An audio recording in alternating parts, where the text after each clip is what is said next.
Russia faces many challenges in the war in Ukraine. Let's look at 7 of them, starting with this. I believe that the counteroffensive is stirring fear among the Russian leadership, and that and of course the soldiers on the front, given the lack of progress that Russia was not able to make in the past few months.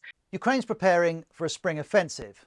That will test Russia, not least because it's expended huge resources with little reward, which leads us to the second challenge: territory. The red here shows Russian areas of control in Ukraine. It's much the same as it was 6 months ago. Russia is struggling for momentum. That stalemate's exacerbated by Russia's third challenge: Western military support. NATO's never been stronger as a result of Russia's invasion of Ukraine. It's basically the exact opposite of what Putin would have wanted.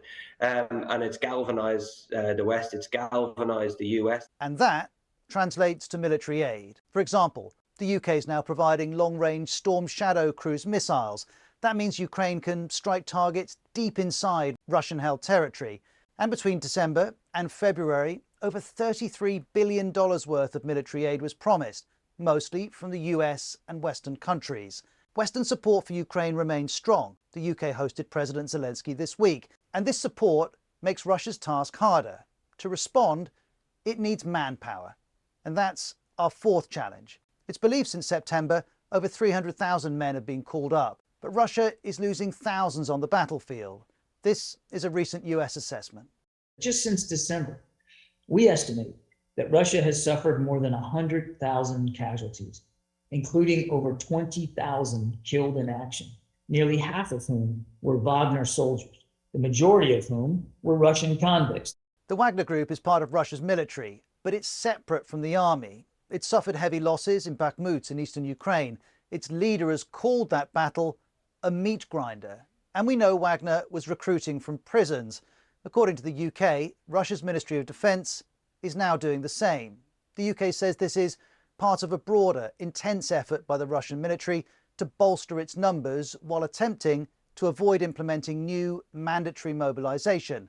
But while Russia is trying to bolster its numbers, in the short term, many recruits are poorly trained, and they need equipment, which is the fifth challenge that Russia faces.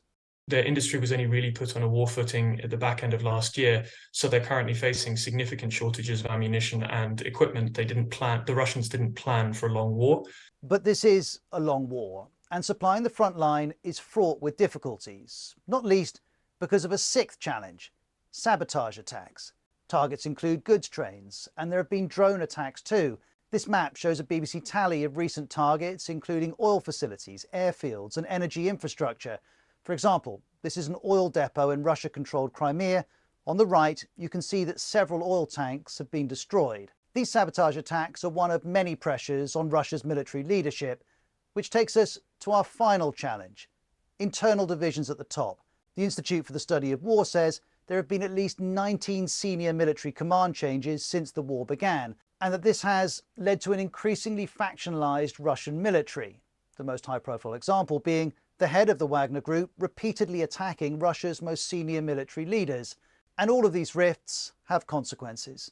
It's the total incoherence inside their command structure. The result of that, of course, is an incoherent approach to this war. Despite all this, we should emphasize Russia's military remains far larger than Ukraine's. But as we've seen, Russia does face significant challenges as warm weather arrives, and with it, the prospect of a Ukrainian offensive.